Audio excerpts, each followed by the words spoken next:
sobre imposição de mãos. E a gente vai ver que isso é uma doutrina dos apóstolos. E eu digo para os irmãos que eu não conhecia esse tema há algum tempo atrás, né? Um tema que eu demorei a aprender. Eu me batizei em 99, eu e minha irmã, a gente se batizou junto. E são estudos que eu nunca tinha recebido antes, né? E que o Senhor ele tem trazido nesse tempo.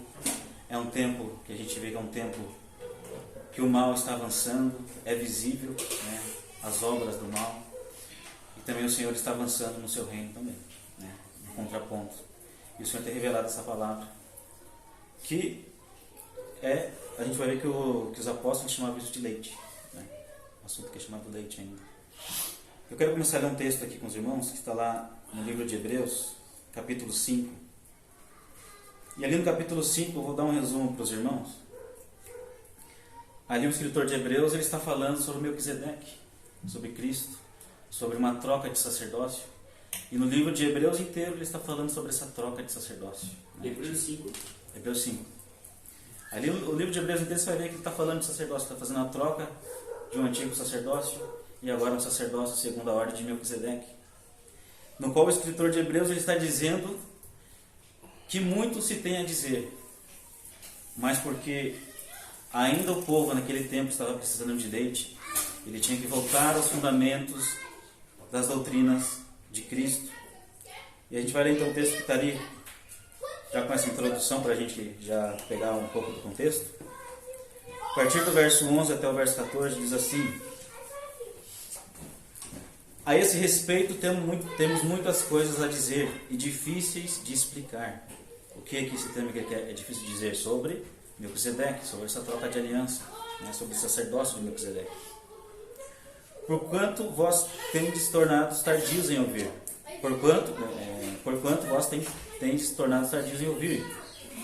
Pois com efeito, quando deveis ser mestres, atendendo ao tempo decorrido, tendes novamente necessidade de que alguém vos ensine de novo quais são os princípios elementares dos oráculos de Deus.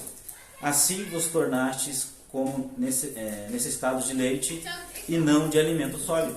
Então aqui a gente consegue ter uma separação entre leite e alimento sólido. O que ele queria dizer sobre Melquisedeque, sobre troca de sacerdócio, uma ordem segundo Melquisedeque, no qual há muito a se dizer, mas ele não podia dizer ainda porque o povo lá, para quem ele estava escrevendo novamente, precisava ouvir dos redimentos elementares, dos fundamentos elementares da fé em Cristo.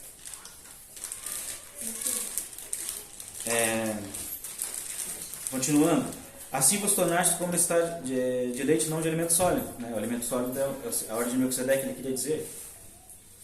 Ora, todo aquele que se alimenta de leite é inexperiente na palavra da justiça, porque é criança. Mas o alimento sólido é para os adultos, para aqueles que pela prática têm as suas faculdades exercitadas para discernir não somente o bem, mas também o mal.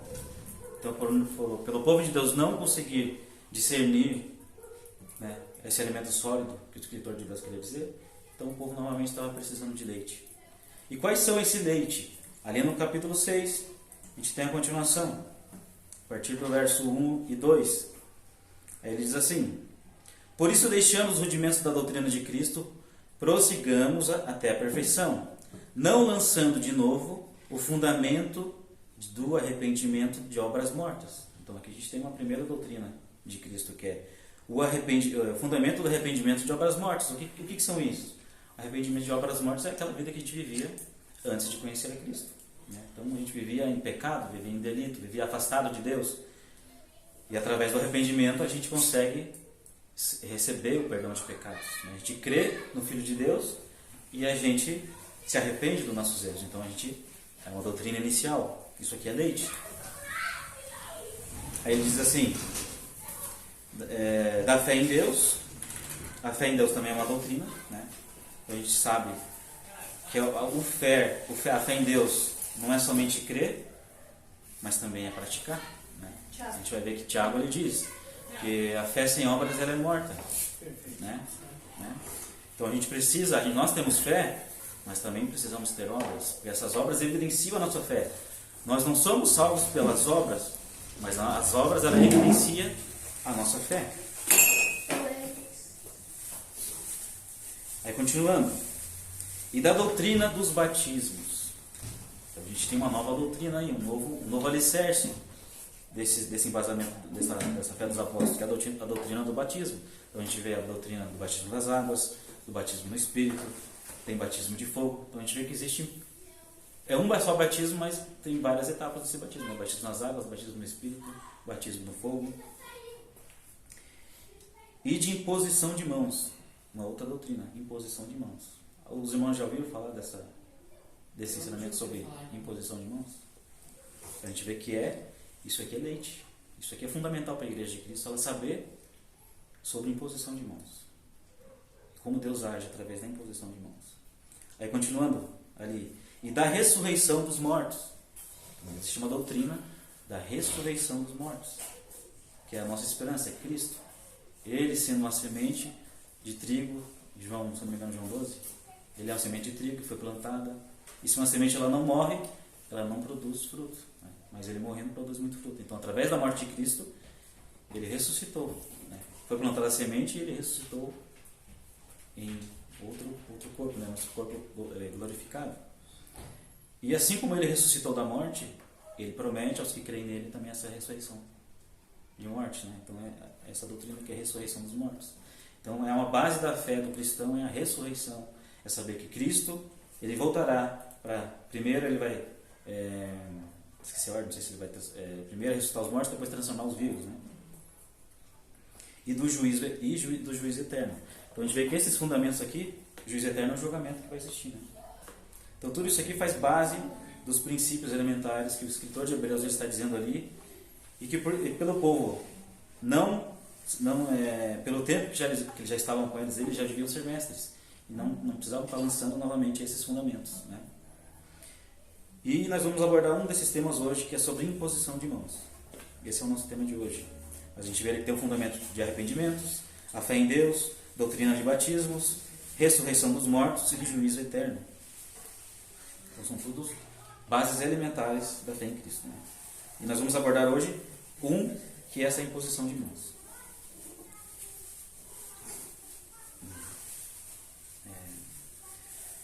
Então vou ler um trecho aqui que diz assim, uma anotação aqui. No Antigo Testamento, a imposição de mãos era realizada em vários momentos. Geralmente na consagração de algumas pessoas ou de objetos e também nos sacrifícios expiatórios. O pecador ele impunha as mãos sobre o bode para que este recebesse o seu pecado. Então havia como se fosse uma transferência de pecado para o bode. Assim, quando morto, fazia a expiação de pecados da pessoa. Então, quando aquele animal era morto, é como o pecado da pessoa também tivesse morrido com aquele bode. Né? Então, ali era feita uma expiação de pecados da antiga aliança. E tudo isso a gente vê que é sombra para uma realidade. Né? Essa expiação de pecados é feita por Cristo, Filho de Deus. Né? Que hoje ele está à destra de Deus, né? À destra do Pai. E assim que ele se levantar, né?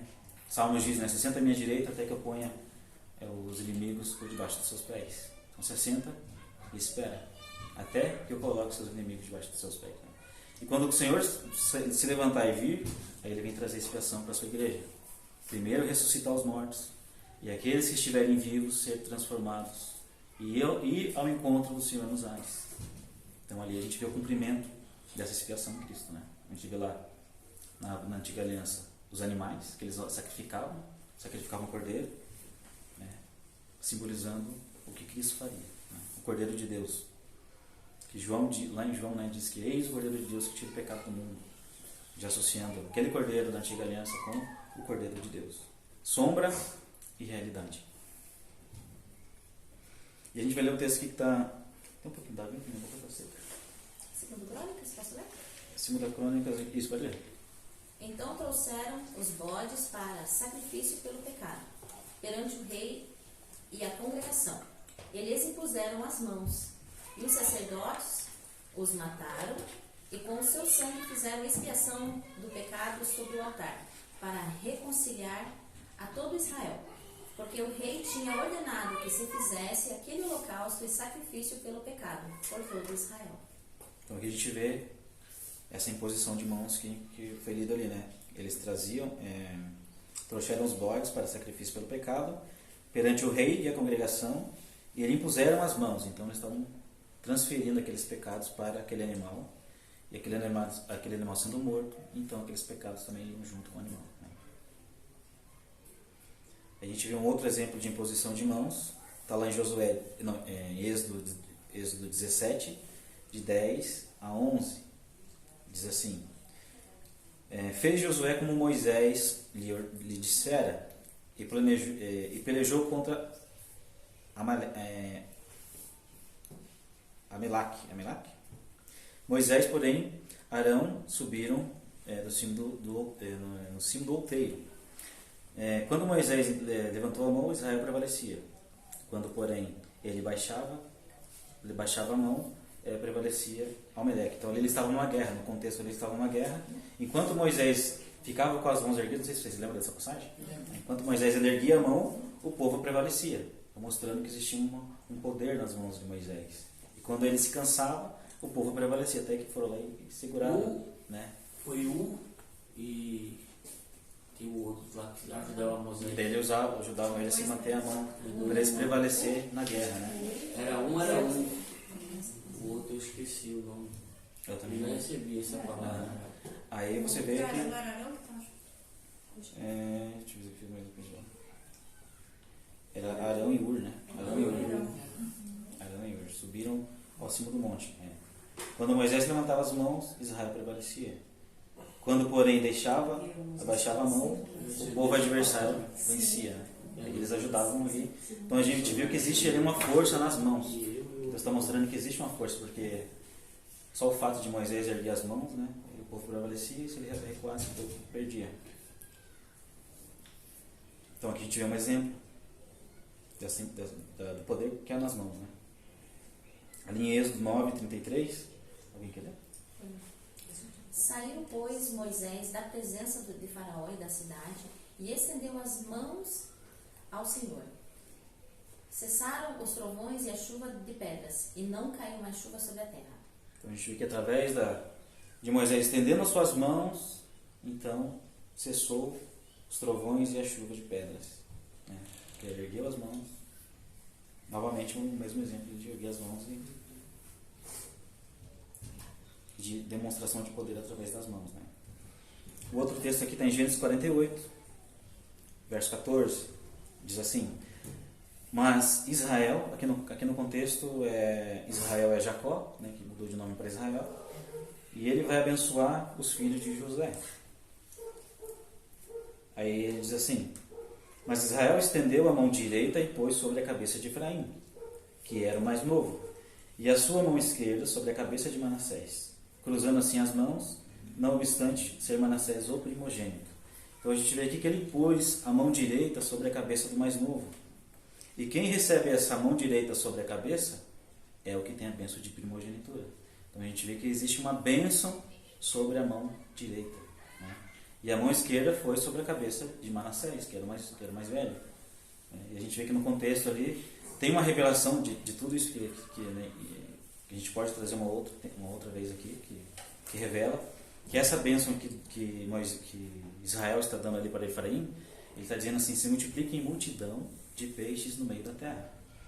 Em multidão de peixes no meio da terra, vocês serão uma multidão de peixes, uma multidão de nações. Pronta para quem? Então Efraim é uma representação dos gentios, né?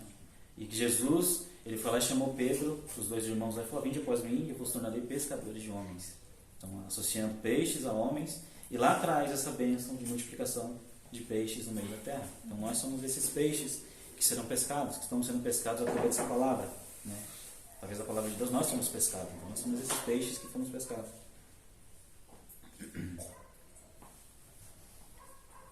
Ali em Marcos, eu trouxe vários textos que mostram essa questão de imposição de mãos. Ali em Marcos 6, de 1 a 5. Alguém quer ler? Tendo Jesus partido dali, foi para a sua terra, e os seus discípulos o acompanharam. Chegando o sábado, passou a ensinar na sinagoga, e muitos, ouvindo, se maravilhavam, dizendo: de onde vem este? De onde vem a este estas coisas? Que sabedoria é essa que lhe foi dada? E como fazem tais maravilhas por suas mãos? Não é este o carpinteiro, filho de Maria, irmão de Tiago, José, Judas e Simão? E não vivem aqui entre nós suas irmãs? E escandalizavam-se dele. Jesus, porém, lhes disse: não há profeta sem honra, senão na sua terra, entre os seus parentes e na sua casa. Não pôde fazer ali nenhum milagre, senão curar uns poucos enfermos, impondo-lhes as mãos. Aqui agora a gente começa a entender mais sobre essa questão de imposição de mãos. A gente vê o nosso Senhor Jesus impondo as mãos para curar, né? Então ele impunha as mãos e aí ele curava. E até o povo dizia assim: quem é esse? Quem deu essa sabedoria para ele, né? E como faz tais maravilhas por suas mãos? Então ele impunha as mãos e curava. A gente sempre vê. É uns textos que a gente acaba lendo e acaba não. Eu nunca tinha dado atenção para isso, né? Mas ele impunha as mãos e ali curava. Marcos 8, de 23 a 25. Jesus, tomando um cego pela mão, levou-o para fora da aldeia e, aplicando-lhe saliva aos olhos e impondo-lhe as mãos, perguntou-lhe: vês alguma coisa? Esse, recobrando a vista, respondeu: vejo os homens, porque como árvores os vejo, andando. E novamente lhe impôs as mãos nos olhos, e ele, passando a ver claramente, ficou restabelecido e tudo distinguiu pelo modo perfeito, né? Então aqui a gente vê novamente. Então Jesus, ele foi lá, pegou a terra, né? Passou nos olhos do cego, essa é uma passagem muito conhecida, e impôs as mãos sobre os olhos do cego. E perguntou: vês alguma coisa? Aqui tem até uma revelação escondida aqui, porque o cego, na primeira vez, ele viu os homens como árvores, né? Eu vejo homens como árvores. Parece que deu errado a cura de Jesus ali, né? Até então, mas desconfigurou o olhar do cego. Né? Aí depois ele vai de novo, impõe as mãos e ele enxerga perfeitamente. Agora, por que ele chegou como árvores ali, né? A gente vai ver que o povo de Deus é representado numa árvore, né? Lá em Apocalipse 22, né? Tem a árvore que produz seu fruto. A gente vê que Cristo ali, a gente vê em Romanos 11, fala da oliveira, que fala que os judeus eles foram cortados e os gentios foram enxertados na oliveira, né? Então mostra ali um exemplo de árvore. Então Deus usa essa árvore como um exemplo para representar o seu povo também. Então vamos só ler mais umas coisas aqui. Lá em Marcos 5, 22 a 23, diz assim: eis que se chegou a eles um dos principais da sinagoga, chamando Jairo, e vendo-o, prostrou-se aos seus pés, insistentemente lhe suplicou: minha filhinha está morta, vem e impõe as mãos sobre ela, para que ela seja salva e viverá. Né? Então eles foram para Jesus e pediram para que Jesus fosse lá e impusesse as mãos, porque eles já entenderam que através da imposição de mãos ele fazia milagres. E posso te falar, interrompendo de novo, ele está aqui de testemunho. Às vezes ele está chorando de dor, ele está tomando morfina de 4 em 4 horas, então não estava aguentando, e aí toma um tramal por cima, daí fica, sabe, porque não aguentava de dor. E o impor de mãos, não vou dizer que eu impunha as mãos, mas de fazer massagem nele, sabe? Ele chorando de dor e eu fazendo massagem, passando um remédio qualquer. Às vezes um doutorzinho que não tem nada a ver, e ele falou: Senhor, eu não sou merecedora, mas use minhas mãos para que tire a dor dele, que cesse a dor dele e tal. E daí ele fala assim: ai, Deise, eu não sei o que você está fazendo, mas você está tirando a minha dor, sabe? Daí dá até um negocinho. Mas agora você está entendendo o porquê que estava acontecendo. Estava acontecendo antes de você saber. Hoje você sabe que através da imposição de mãos está saindo virtude ali. E é verdade. Que ela falou que foi então quando o seu marido tiver com alguma dificuldade, vai lá e põe as mãos sobre ele, ora com fé. E a oração da fé. E eu acho que eu tenho tão pouca fé, sabe? Mas nessas horas eu falo: meu Deus, como que Deus está tão assim, sabe? Porque ele me ouve. Porque se não me ouvisse, não saía a dor dele. Sabe? A gente tem testemunho. O Alexandre Andreia também, todo mundo está com dor, não vai lá e põe as mãos. A gente tem que ir até passar. A gente fica treinando, porque a gente acredita Uma área ele também verdade. tem Nossa. testemunhos assim. Muito Então bom. é uma ferramenta que Deus deu pra gente e a gente tem que usar. Tem que aprender a usar. E com fé, né? Isso. E aí os textos aqui é só Quem para tá dar. impondo com quem está sendo recebendo. Isso. Então a gente está vendo que os textos só dão um embasamento para essa prática, que é uma prática que é uma doutrina dos apóstolos que eles praticavam. Jesus fazia isso e nós, como corpo dele, também devemos fazer isso. Né? Pôr as mãos pelo doente, pelo enfermo, pelo endemoniado, expulsar demônios. A gente vê que também a imposição de mãos é para constituir liderança, né? Porque a gente vê que lá na antiga aliança eles derramavam óleo, né?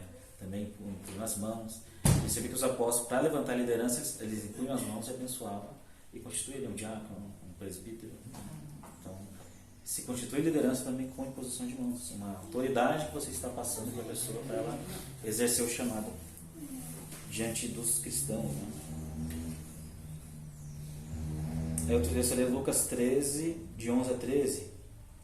E veio ali uma mulher possessa de um espírito de enfermidade. Havia 18 anos, andava ela encurvada, sem de modo algum poder endireitar-se. Vendo a Jesus, chamou e disse: Mulher, estás livre da tua enfermidade. E impondo-lhe as mãos, e ela imediatamente se endireitou e dava glória a Deus. Então você vê através da imposição de mãos, mais um milagre que Jesus fazia através da imposição de mãos.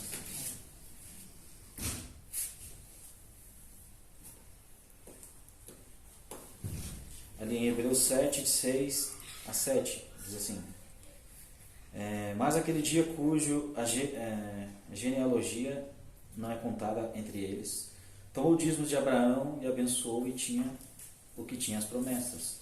Ora, sem condição alguma, o menor é abençoado pelo maior. Então a gente vê que existe uma questão também de hierarquia, né? Que o maior sempre vai abençoar o menor. Então se você tem autoridade, digamos, você está evangelizando alguém, naquele momento você se torna maior, então você vai abençoar, né? No caso do pai e filho, vai abençoar, né? Você tem uma autoridade, existe uma autoridade entre pai e filho, né?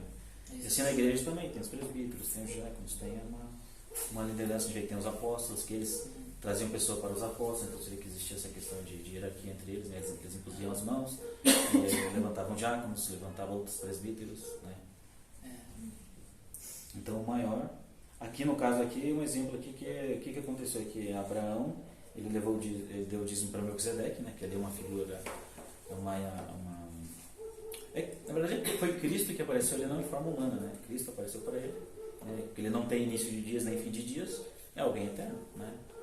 E aqui em Hebreus ele está contando essa transição de sacerdócio que era da linhagem de Arão, né, até a antiga aliança, agora foi trocado para a linhagem de Melquisedeque, que é um sacerdócio eterno. Então Cristo é sumo sacerdote segundo a linhagem de Melquisedeque, né, que é um rei de justiça.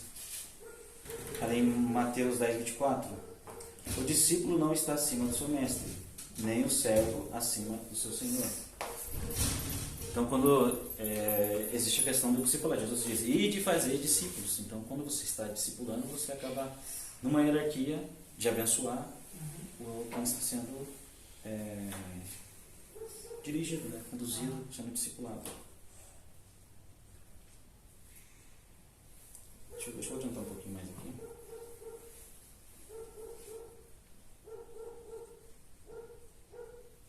Ali em Lucas 24, 48 e 51, diz assim: Vós sois testemunhas dessas coisas.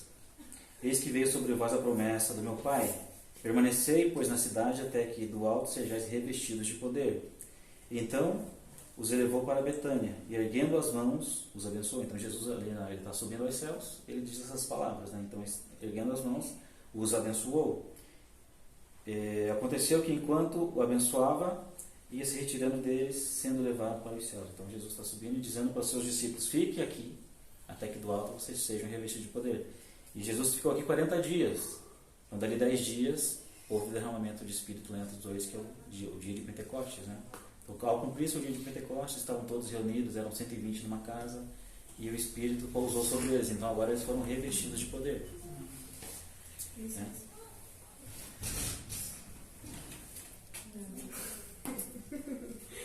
Ali, a gente vai ler agora o texto, está em Atos 8, 14 e 20.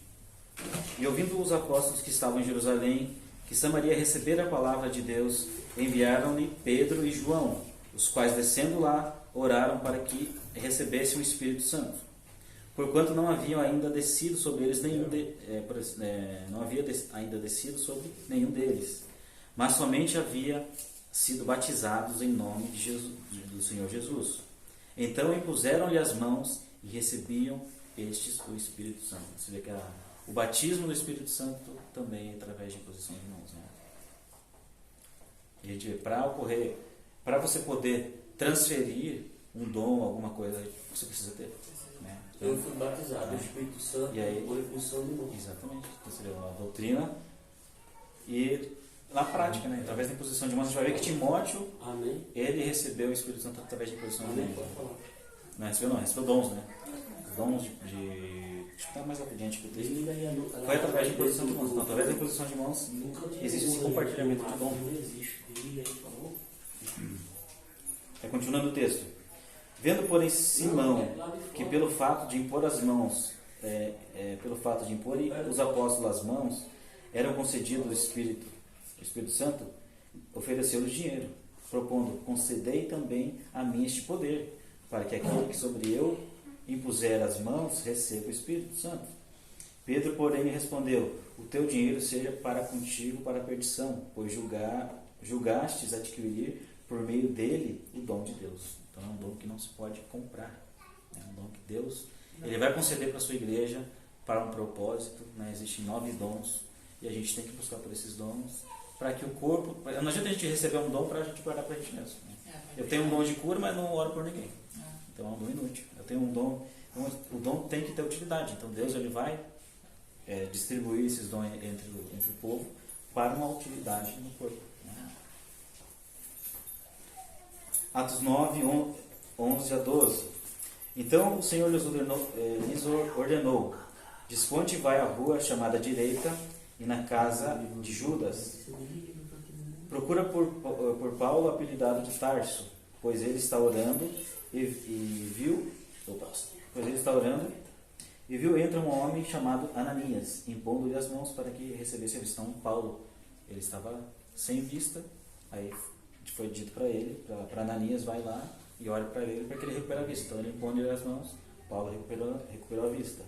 Lá em 1 Timóteo 4,14: não desprezes o dom que há em ti, o qual foi dado por profecia, com a imposição de mãos do presbitério. Então, uma carta direcionada a Timóteo: não desprezes o dom que há em ti, o qual foi lhe dado por profecia, com a imposição de mãos do presbitério. Então, através de imposição de mãos, Timóteo recebeu esse dom aí. Não despreze esse dom que há em ti.